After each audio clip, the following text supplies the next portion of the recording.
What's up YouTube? My name is Uncle Smokey, and this is Uncle Smokey Stock Trades. And before I start this video, I would like to say, I am not a financial advisor, and this is not financial advice. So please take what I say with a grain of salt, and do your own DD.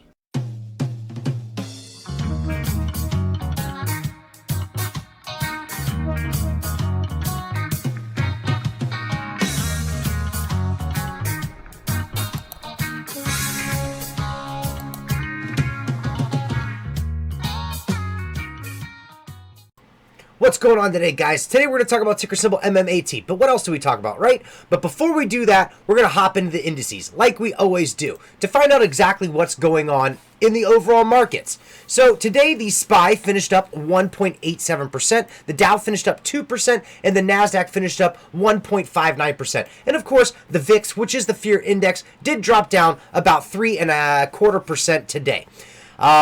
If you look at the overall chart, the SPY still making that bounce off of that bear market territory that we had talked about. I have been calling out this being a bottom, and I do think, for real, I think this is it. I think this is the bottom of the overall downtrend, and that is the spike of the bear market. I do think Powell is going to have this entire inflationary pressure thing under control. I think he is aiming for that soft landing, and I am actually going to put a lot of faith in him to do so. It sounds to me like he is not veering too far away from his plan. He's trying to ensure that the retail investors are very well clear about his message. He's also making it clear to the overall market that everybody's clear with his message. He's looking for specific hikes at specific points and to try and follow through with that as best as he can. So I'm just going to keep following through with Powell until he can't do it any longer. If we see a higher rate hike than the 50 basis points he's been talking about in the next couple of hikes, then I'd start to worry a little bit about a non-soft landing and then a further pull down in the market. So anyway, looking for that to just kind of keep the market in check.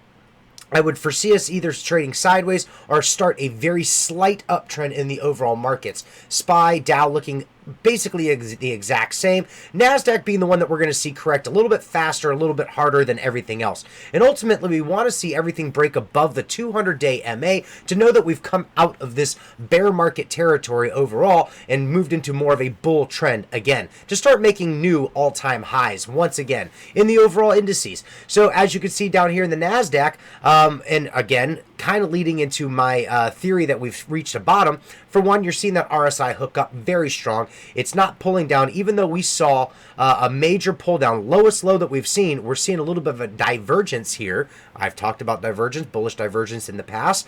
Divergence right here in the RSI, not making a new low, even though over here it was way down. The RSI was way down right here at this tap of the $11,137 mark. When we broke below that, you would have expected the RSI to come down below this level, and it did not. Again, showing that the bears are losing a little bit of momentum, and the bulls are going to start picking up some of that steam. Also, if you look down here at the MACD, you're going to see that that golden line, that golden MACD line is actually crossing the blue line now. So you're starting to see that overage. It's the bulls are starting to pick up momentum. They're pouring money back into the overall market. They're buying the dip. That's basically what that means. They're buying the dip, and they're showing it in the trend indicators.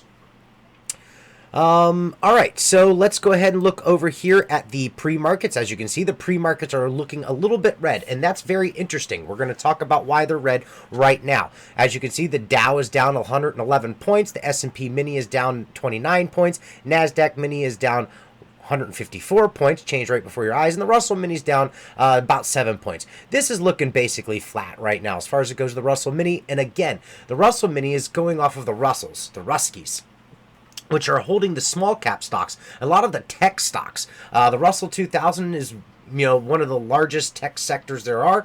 And when you see the Russell 2000 start to bounce, that's us. And another reason why you may have been seeing a little bit of green movement. However, let's go ahead and move back over to the charts and explain why we're seeing a little bit of a downturn overall in the futures. So, Snap came out with their earnings, and it was pretty dang bad, to say so myself. It dropped the entire, basically, sector down quite a bit. Snap itself down 31% in the after hours on the earnings call. Twitter moved down as well. 3.5% in the after hours on top of its 1.12% drop during the regular trading day. Also, Twitter's being beat down a little bit on the news from Elon Musk, making slight pullbacks on its deal. And then also you've got Facebook. Look at that massive pull down, 7.08% in the after hours, again on Snap's news. It's on Snap's news. I don't know. I haven't looked at Instagram. Instagram. What's that one looking like? Does that even have any? No, that wouldn't have it. Twitter. We already did that anyway. Again, I do think that that's why you're seeing a big pull down on the indices as far as it goes. The futures, I should say, as far as it goes, because you saw some bad earnings in some really big tech companies. So, again, I wouldn't look too much into it overall as far as it goes with metamaterials, because we have nothing to do with any of that stuff. The only thing that I would be in fear of is if anybody's trying to type in Meta, which that's not a problem anymore up in here. Now, if you were to type in Meta where Facebook is, it doesn't go to anything but this one green bar. It wouldn't confuse too many people any longer, like it did back when they first made that conversion. All right, let's talk about metamaterials. So, metamaterials had a fantastic freaking day today, guys. 6.5% up in the regular hours. Small pullback, about 3% pullback in the after hours. Take the after hours with a grain of salt when it comes down to the individual stock. It's low volume. It's just a lot of back and forth nonsense. I mean, you're going to see here, you got a volume of 64, volume of 40, volume of 125. Oh, and you know what? While I'm thinking about that, just struck in my head. Yes, I am using Webull. Webull is a PFOF brokerage. I am well aware. Unfortunately, when you are in these types of stocks, these short squeeze stocks, to pull your position off would not be the smartest thing to do. That is why I'm still showing you my stuff on Webull. I do still have my stocks in Webull, and once the actual MMTLP stuff converts over and all of this is worked out, I will be moving my stocks off of Webull to Trading Station. I have already opened up a brokerage account and I have started putting money in it, and I will be utilizing Trading Station in my upcoming videos as soon as I figure out how to finish charting on that new platform. It's actually relatively easy, but I want to have all of my lines that I have and everything on that platform. So I'm done talking about that. I just wanted to get it out because I'm like, hey, I'm on Webull. I should probably let people know what's going on with that. PFOF is no good. If you have a brokerage like Robinhood or Webull, or there's several of them, if you place an order at the ask, so if you slap the ask, it may not place it at that price. When you slap the ask, you're asking to increase the price action, okay? You're basically saying, I'm willing to pay the extra couple of cents now because the value's there, I know it is, and I want to help push the stock price forward. Well, if you do that on certain brokerages, it actually doesn't allow you to slap the ask. It'll pay it out a penny or 2 pennies less and show it up even lower than that. As a matter of fact, Brandon Nodnarb and Jaybridge actually have a post on Twitter today about this, and that's why I was thinking about it, because I had just recently seen it. So, all right, done. And also, I never will ever tell anybody to use Webull as a brokerage or Robinhood or any of those things. So that's why I don't do it. That was a question asked. Why don't I put my Webull link up in Twitter and on the... No. I don't want you to use that. I use it because I'm stuck in it. So, anyway, back to metamaterials. Metamaterials made a great move today. So, market open. Typical short attack right here. This is what we were used to seeing back in the very beginning.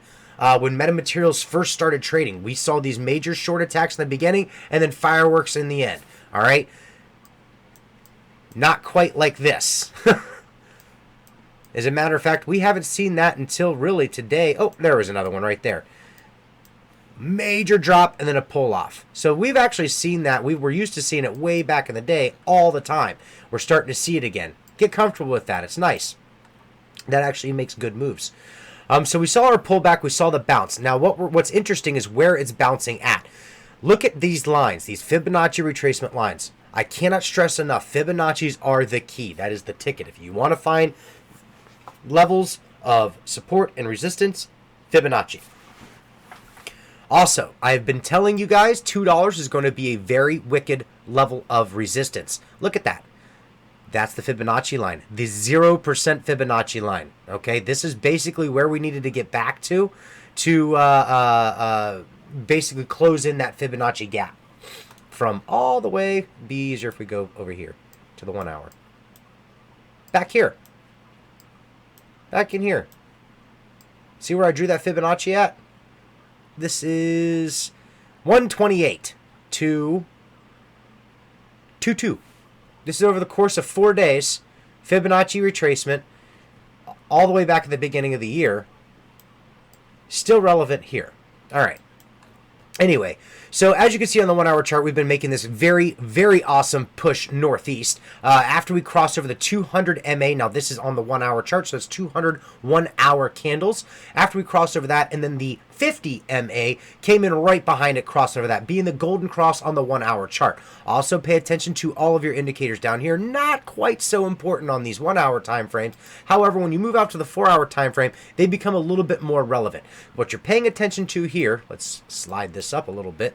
First and foremost, we are just now seeing the golden cross on the 4 hour chart. The 4 hour chart is probably one of your better indicators for us because we are long-term investors, but we're also looking at a short-term move. We're looking for a short squeeze overall. And we're not the only ones that are looking at a short squeeze. Believe you me, the company is as well. You've got Gardner Wade out there on Twitter like crazy, talking about beating up the hedge funds. George in the past has talked about hedge funds, them getting what they deserve. He's even ragged on Carousel in the past. So do know that the company is well aware of the potential of a short squeeze. Anyhow, also, you know what, too, while I'm thinking about it, let's be completely open and transparent.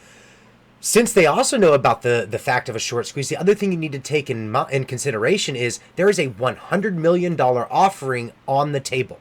And we've also heard Ken in recent say that because of the high rate of cash burn in this last Q, that there's a chance that they may need to access more liquidity, a little bit more capital. Okay, so if this thing starts to squeeze, there's a chance that they could do some of that $100 million offering to try and gain some more capital for the company. I'm okay with that. Everybody else should be okay with that because that's what the stock market's all about. It's a way for companies to be able to build capital, for them to be able to increase their business, seek more prospective partners and things like that. So I'm super good with it. What I would really like to see, though, is for that to happen once the stock's over $10. $10 and up, $100 million offering is really a drop in the bucket. You're looking at 10 million shares, and that's really nothing. That's nothing at all. So that's honestly where I would be looking for it to actually come at. Anyhow, back to what we were talking about.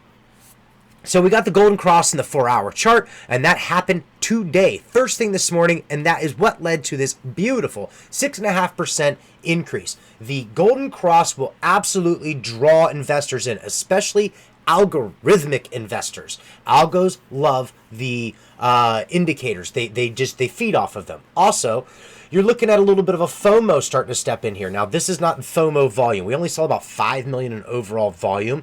But you're seeing new investors, okay? So today, if we pull out to, well, which we'll do here in a little bit, you'll see that we actually had heavy short interest today. But because we do have new investors stepping in buying the stock, you're seeing a lighter change of hands. You're seeing more retail come in and buy now than you are seeing sell. Very important. Anyhow, moving over to the 1 day chart, and there's some significance in this 1 day chart. So as you can see in the 1 day chart, we'll zoom in really close. We made our golden cross in the MACD way back here when this thing first started trending up. Okay, all the way, where are we at? I'm too high up, that's why. There we go, all the way down here. When we first started trending up, we saw the MACD cross right here. The MACD basically confirms a new trend right there. That cross, that confirmed that new trend. And now that we're up over top of the histogram on the MACD line and the signal's getting ready to cross over as well, I would expect to keep continuing to see fireworks. Because, again, when you start seeing this and this moving over indicators, and you see green bar after green bar after green bar, green day after green day after green day, and this is 9 in a row, by the way, when you see that, you're going to see a lot of new retail investors come in. Here's the other thing we want to look at. Let's take a step back. So I've been saying that $2.88 is the line we want to get back over, and here is why. First off, look at where it pushed. Wow, That was big zoom. Right here is $2.88, and this was the big push from when we were trading. Basically, we were expecting a bounce, and we got shoved down on a short and distort report again. A lot of major shorting happened across this period of time, and then we actually caught a base level. We're getting ready to cross back over that high point in our base level, that $2 mark. If we cross over that, we have an easy run, because all of this is just short pressure. We have an easy run back to $2.88. Look at what happens at $2.88. Let's bring this down. That's a spike. This was when we hit from $2.88 up to $6.55. This was $2.88 to, let's keep going, $21.76. This was the merger. So you actually have to cut that in half. But nonetheless, let's go back down here. So that's 1, 2. This right here was $2.88 when it made a bounce right here, going up to $9.65. As you can see, we are currently at this level right here. This right here is where we're at. I think we're on to something, guys. If history continues to repeat itself, that's where we're at in history. We're sitting right in here, getting ready to make that next move up from the $2.05 mark to the $2.88 mark, where we will then see our very next major short squeeze. I can't emphasize it enough that $2.88 is the number we want to see. 288, guys. 288 and we fly. I'm telling you. Also, I've been telling you, look at this. 200 MA, 288. We're getting awfully close, closer and closer every single day. If we can make a couple of big move days and we get back to this mark, boom. There you are. You can cross over that 200. You're back into bull movement. You have completely changed your trend. Now, I stick behind what I'm saying. We have already changed our trend. We have. Because if you go back to the 4-hour chart, we did that way back here. Right here. That was the trend change. But if you want to see a long-term trend change, do it on the 1 day. Get above there on the above the 200 on the 1 day, and you're going to see super great momentum. You'll see all kinds of investors step in, and this thing will literally start flying. It will literally fly. All right, let's stop talking about this. Go to the 1 week chart, see if there's anything super significant, other than the fact that we are still sitting extremely good in the RSI as far as goes the 1 week, the overall long term. Another thing we want to pay attention to is we do have the 50 over top of the 200 still, and we are approaching that 200 mark right here.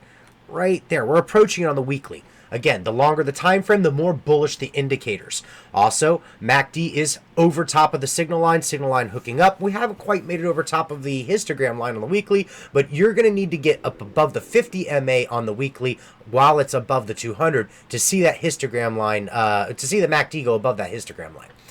All right, done talking about the ticker. As far as it goes with the actual TA, we want to go back to the internet. We already talked about the futures. Done with that. Ortex. So, we've talked about Ortex over the weekend. The numbers needed to shift. They made a mistake. Well, I hate to tell you, they're still wrong. And we've talked about this in the past. So, they're right now according to what they're reading, I guess, but they're still wrong. They still don't have it right. And that is because they don't account for the long institutions like the 5% or greater owners, Novacor, Greg McCabe Petroleum. They don't account for any of those. Any of those retirement funds that hold on to us, any of the long banks that might be holding on to us, the Canadian investors that hold on to us, they don't account for any of that stuff. So as of right now, we'll just go off of what they've got, but just remember, it's wrong. Sprite, still not a sponsor yet. All right, let's take a look first trading signal, because I do this every day, and I'm going to do it with you guys. We still don't have one. We have a 17th of May was the last one, which we talked about. Moving back over to the shorts, 100% utilization. The cost to borrow is steadily increasing. We're at 44.57% cost to borrow, and this is on the T2. This is actually more of a steady number.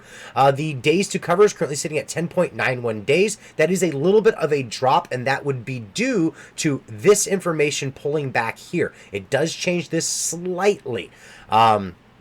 The shares on loan is 56 million shares. This would not change the days to cover this much, only pulling down 1% of the overall shares. And then the free float on loan is currently sitting at 21.75%. Again, that didn't... How did that change? Oh, yeah, that will change. I'm sorry. My bad.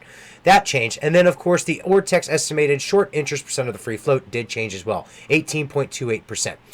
And then the value of the overall short interest, that didn't change except for going up because it's getting a little bit more expensive. As the stock price goes up, the value of the short interest is going to go up, as well as when the cost to borrow goes up, the value of the short interest is going to go up. Currently sitting at 85.27 million shares. And our short score is at 95.32. Kind of irrelevant as far as it goes. You guys know how I feel about short squeeze scores, but I show them anyway because y'all seem to like them.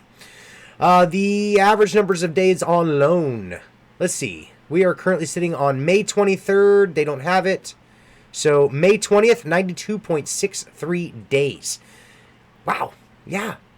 No coverage there, guys. None whatsoever. As a matter of fact, we're sitting pretty level for the last week, sitting there at that 92-day mark. We've been seeing some returning and borrowing of shares. As you can see, they actually increased their position today by about 300,000 shares when they did borrow almost 1 million full shares after returning 600,000 shares. Again, just transferring of the lending shares.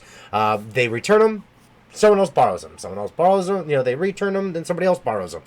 State Street and BlackRock and Vanguard have been our three big rotational ETF owners, holders. No ones are moving the stuff around the most. Moving on over to Fintel. Fintel, 97.36 out of the 100 on the short squeeze score. Number 2 out of the 5,500 stocks that are on this list. If you want to go ahead and see that, we'll take a look really quick. BBAI is your number 1 short squeeze. MMAT, number 2, up a few spots. VTNR, I've been talking about VTNR quite a bit lately. That is actually down a couple spots. It's your number 3 short squeeze. And I still think it's got a little bit more to go down. I'm not back in all the way yet. Just to let y'all know.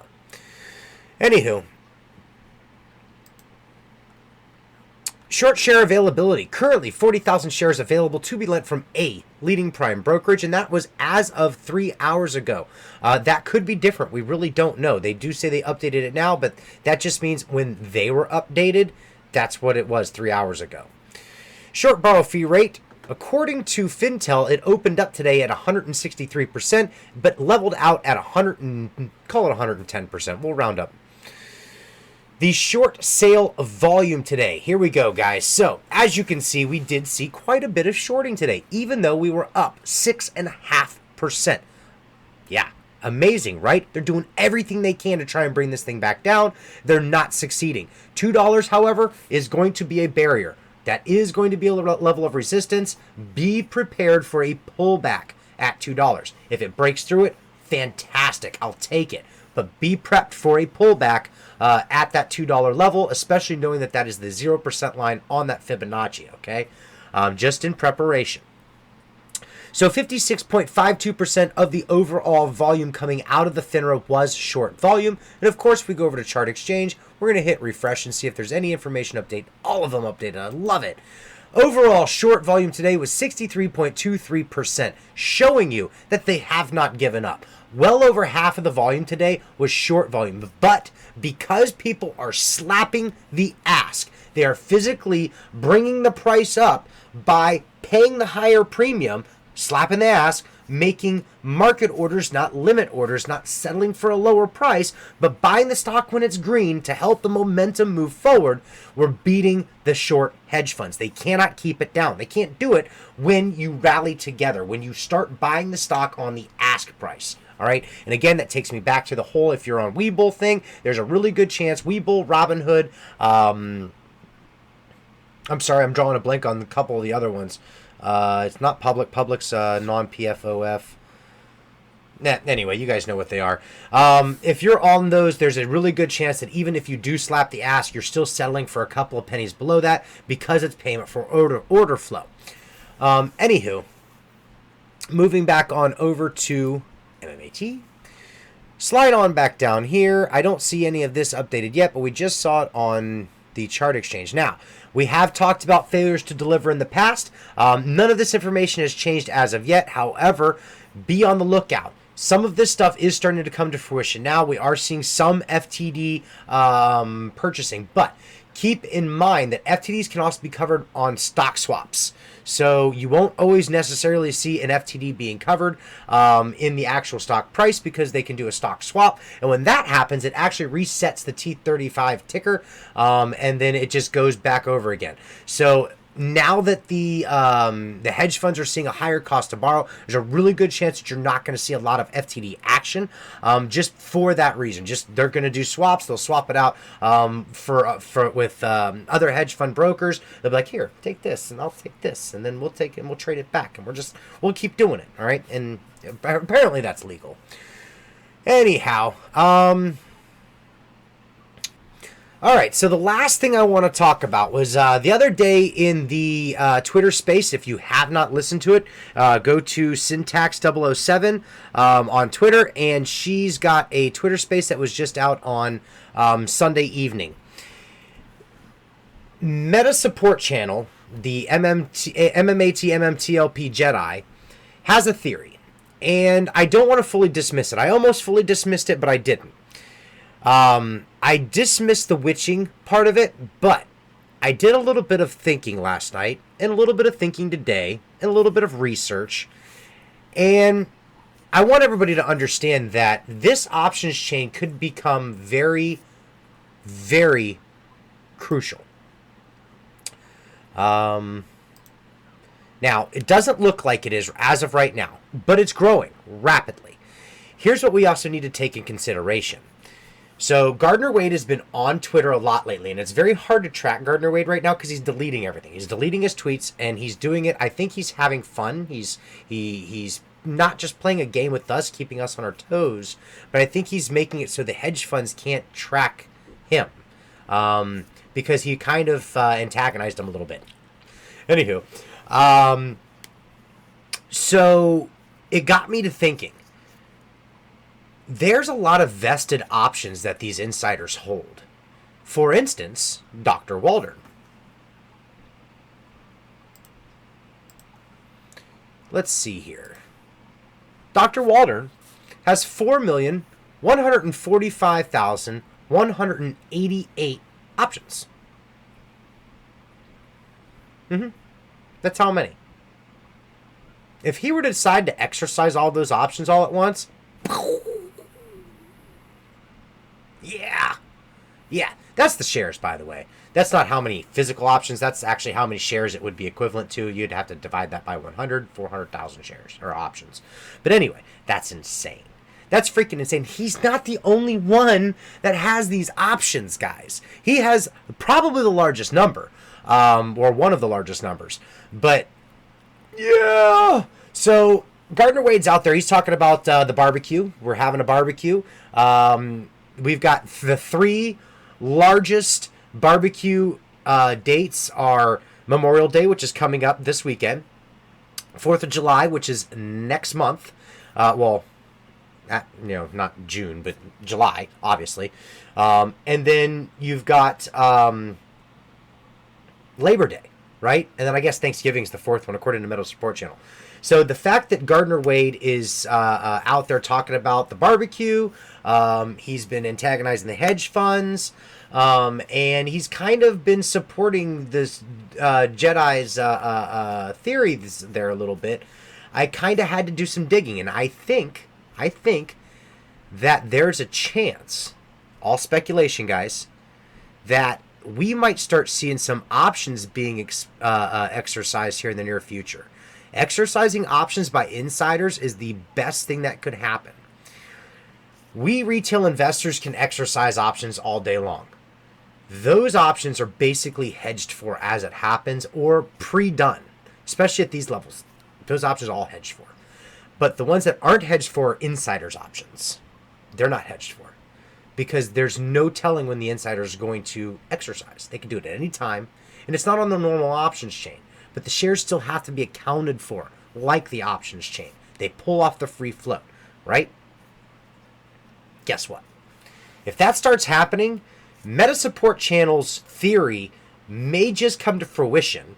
You might actually see a run-up, a gamma squeeze, at the 17th of July, or of June, which is also the witching. Now, the witching normally would mean nothing for us, normally, because there isn't a major options chain for us. The witching primarily affects index futures, index options, stock options, and stock futures. When you have both stock options and stock futures, you stand more of a chance of having something to do with the witching, but we don't. And normally our options change really low, but we do usually see that volume spike right at the very last moment of the day, which most tickers will see that. And that's because that's the hedge funds, that's the market makers, that's them resetting. They're doing their thing. Boom, there it is. We can't do that. We'll never see what it is. We have no control over it at all whatsoever. But again, if this does come to fruition, if he is right, and we start seeing these exercised options, these options start to get exercised from all these insiders, and we start seeing more insiders buying more shares, there's a really good chance that this plan that we've been talking about could be coming to fruition. So, anywho, that was all speculation. That's what I got for you guys today. This video was a little bit rambly, I guess. Maybe not. I don't know. Maybe you'll like it. Anyway, like, subscribe, do what you got to do to make sure all these videos get out to who they need to get to. Also, make sure you're commenting for the algorithms below in the comment section. It really helps the algos move my video where it needs to go. The more people that hear about metamaterials, the more people hear about me rambling about metamaterials, the more that might entice them to want to become an investor for the long term. Not to mention the fact that we do have a really nice short squeeze in the making. So anyway, good night. Peace.